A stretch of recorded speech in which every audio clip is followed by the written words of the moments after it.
महाराष्ट्राची सांस्कृतिक राजधानी अशी ओळख असलेल्या पुण्यात संस्कृतीला काळिमा फासणारी घटना घडली असून या घटनेने दिल्लीतील निर्भया कांडप्रमाणे संपूर्ण देशाला हादरवून टाकले आहे. स्वारगेट एस.टी. आगारात शिवशाही बसमध्ये 26 वर्षीय तरुणीवर ताई म्हणून तिची दिशाभूल करून एका नराधमाने बलात्कार केला.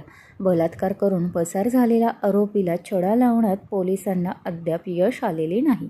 लोकांची वर्दळ असणाऱ्या या भागात मंगळवारी पहाटे 5च्या सुमारास ही घटना घडली. या घटनेने महाराष्ट्र सुन्न झाला आहे.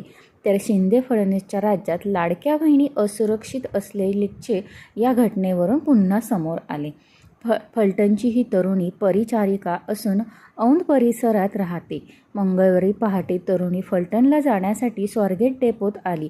त्यावेळी आरोपी दत्तात्रय गाडे तिच्याजवळ आला. तिच्यासोबत गप्पा मारू लागला, गोड बोलू लागला. ताई म्हणून ती कुठे जाणार अशी विचारणा केली. तिने फलटणला जायचे असल्याचे सांगताच आरोपीने तिला बस दुसऱ्या ठिकाणी थांबल्याचे सांगितले. माझी एस.टी. याच ठिकाणी थांबते, तिकडे जाणार नाही असे तिने सांगितले. त्यावर मी 10 वर्षापासून एस.टी. स्थानकामध्ये ये-जा करतो. मला माहीत आहे तुमची बस दुसऱ्या बाजूला उभी आहे असे त्याने सांगितले. तरुणी त्याच्या बोलण्यावर विश्वास ठेवून काळोखात असलेल्या शिवशाही बसकडे गेली. तिच्या पाठोपाठ गाडेही गेला. एस.टीत लाईट नाही, दरवाजा बंद असल्याने तिने सांगितले. परंतु आरोपीने प्रवाशी आतमध्ये झोपले असून तो मोबाईल लाईट लावून जा असे त्याने सांगितले. तरुणी बसमध्ये प्रवेश करताच आरोपीने तिच्या मागून आत शिरला. त्यानंतर त्याने तिच्यावर बलात्कार केला व पीडितेला ठार मारण्याची धमकीही दिली. अत्याचार केल्यानंतर नराधमाने पीडितेला जीवे मारण्याची धमकी दिली. या घटनेची कोणाकडे वाच्यता केल्यास तू जीवे मारेन असे त्याने धमकवले. मात्र पीडितेने धीर एकवटून मित्राला फोन करून हा सगळा घडलेला प्रकार सांगितला व त्यानंतर आज पोलिसांकडे तक्रार केली.